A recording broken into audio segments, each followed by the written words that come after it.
किस्सा एक मछेरे और उसकी बीवी का। दोस्तों, एक दफा का जिक्र है कि किसी बस्ती में एक मछेरा रहता था। वो बहुत नेक था। वो सुबह समंदर की जानिब मछली के शिकार के लिए निकलता और जब कोई मछली हाथ आती तो वो उसको लेकर घर चला जाता और सारा दिन घर पर ही रहता। कनात का ये आलम था कि जब तक वो मछली मुकम्मल खत्म न होती तो वो दूसरी मछली शिकार नहीं करता था। एक दिन वो मछली का शिकार करके घर आया, मछली बीवी को थमाई और फिर खुद जाकर आराम करने लगा। उसी दिन की बात है कि मछेरे की बीवी अपने शौहर की शिकार करदा मछली को छील काटने के लिए बावर्ची खाने में लेकर आई। मछेरे की बीवी ने जैसे ही मछली के पेट में छुरी फेरी तो उसने एक हैरतनाक मंजर देखा। हैरत ने तो इसे दंग करके ही रख दिया था। एक चमकता दमकता मोती मछली के पेट से निकला। सुभान अल्लाह। शौहर बोला, क्या हुआ, क्यों चिल्ला रही हो? शौहर के सवाल पर उसने छिल मिलाता मोती मछली के पेट से निकालकर धोकर शौहर को थमाया। शौहर बहुत खुश हुआ और बोला, लाओ दो मुझे बेगम, मैं ये बेचकर कुछ खरीद कर लाऊंगा और आज मछली के अलावा कुछ मुख्तलिफ ग़िज़ाएं खाएंगे। मछेरा वो मोती लेकर सुनार के पास गया और उसे मोती दिखाते हुए बोला कि इस मोती की कीमत अदा करके ये रख लें। ताजिर मोती देखकर बोला, इस कीमती मोती की कीमत अगर मैं अपनी तमाम जायदाद दे दूं फिर भी मैं अदा नहीं कर सकूंगा। ऐसा करो, तुम शहर के बाहर सबसे बड़े ताजिर के पास जाओ, यकीनन उसके पास तुम्हें अदा करने के लिए मुनासिब कीमत जरूर होगी। वो शुक्रिया अदा करता हुआ शहर से निकल गया और शहर के सबसे बड़े ताजिर के पास पहुंचकर उसने मोती निकालकर उसको दिखाया और फिर सारा वाकया बयान किया। ये सुनकर शहर का सबसे बड़ा सुनार बोला, देखो भाई, ये इतना कीमती मोती है कि मैं बयान नहीं कर सकता। मेरे पास तुम्हारा हक अदा करने के लिए रकम मौजूद नहीं। ऐसा करो, इस शहर के बादशाह के पास जाओ और उसे ये मोती दिखाओ, क्या मालूम वो इस मोती की कीमत अदा करके तुम्हारा हक अदा कर सके।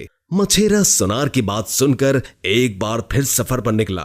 काफी देर चलने के बाद वो बादशाह के महल में पहुंचा और उसको सलामी पेश करने के बाद अपनी दास्तान सुनाने लगा कि किस तरह सुनार ने उसे बादशाह के पास आने का कहा है। बादशाह उससे बोला, अच्छा ठीक है, मुझे मोती दिखाओ। मछेरे ने वो खूबसूरत मोती हथेली में रख के बादशाह के सामने हथेली फैलाई। बादशाह मोती देखकर अपनी नशिस्त से उठा और कहा कि ऐसा मोती मैंने अपनी तमाम उम्र में नहीं देखा। मेरी ये सल्तनत भी इस मोती के आगे कुछ नहीं। तुम ऐसा करो, मेरे कमरा खजाने में जाओ, चंद घंटे में जो कुछ ले सकते हो वो ले आओ। ये बेहतरीन तरीका होगा तुम्हें इस मोती की कीमत अदा करने का। बादशाह के हुक्म से उसे शाही कमरा खजाना में ले जाया गया। कमरा खजाना 3 हिस्सों पर मुश्तमिल था। एक हिस्से में हीरे जवाहरात थे, दूसरे में बेहतरीन बिस्तर मौजूद था जिसमें रेशमी कंबल रखा था, तीसरे हिस्से में लजीज ग़िज़ाएं मौजूद थी,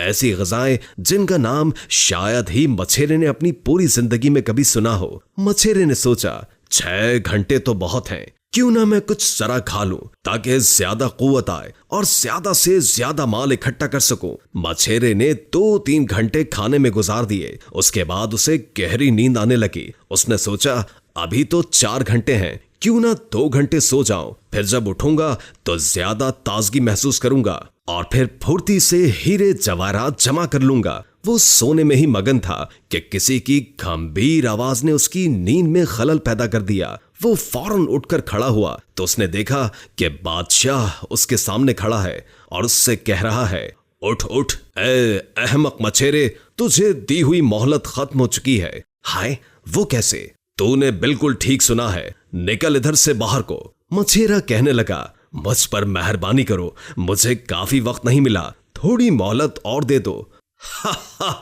तुझे इस खजाने में आए 6 घंटे गुजर चुके हैं और तू अब भी अपनी गफलत से जागना चाहता है और हीरे जवाहरात इकट्ठा करना चाहता है क्या? तुझे तो ये सारा खजाना समेट लेने के लिए काफी वक्त दिया गया था ताकि जब इधर से बाहर निकल कर जाता तो ऐसा बल्कि इससे भी बेहतर खाना खरीद पाता और इस जैसे बल्कि इससे भी ज्यादा बेहतर आसाइश वाले बिस्तर बनवा लेता। लेकिन तू अहमक निकला कि गफलत में पड़ गया। तूने इस कुएं को ही अपना सब कुछ जान लिया जिसमें रहता था। बाहर निकलकर समंदर की वसत देखना तूने गवारा ही ना किया। निकालो बाहर इसको। मछेरा कहने लगा, नहीं नहीं, मुझको एक मोहलत और दे दो, मुझ पर रहम खाओ। लेकिन उन्होंने एक भी न सुनी और मछेरे को बाहर निकाल दिया। ये किस्सा तो इधर ही खत्म हो गया, लेकिन इबरत हासिल करने वाली बात है वो अभी खत्म नहीं होती। दोस्तों, इस मोती से मुराद हमारा आज है, क्योंकि आज में इस कदर ताकत है जो माजी और मुस्तकबिल में नहीं है, मगर हम अपने आज को या तो माजी की यादों में जाया कर देते हैं या फिर मुस्तकबिल की प्लानिंग में, और हमारा आज ऐसे ही हमसे छिन जाता है जैसे इस मछेरे से इसका मोती छीन लिया गया था।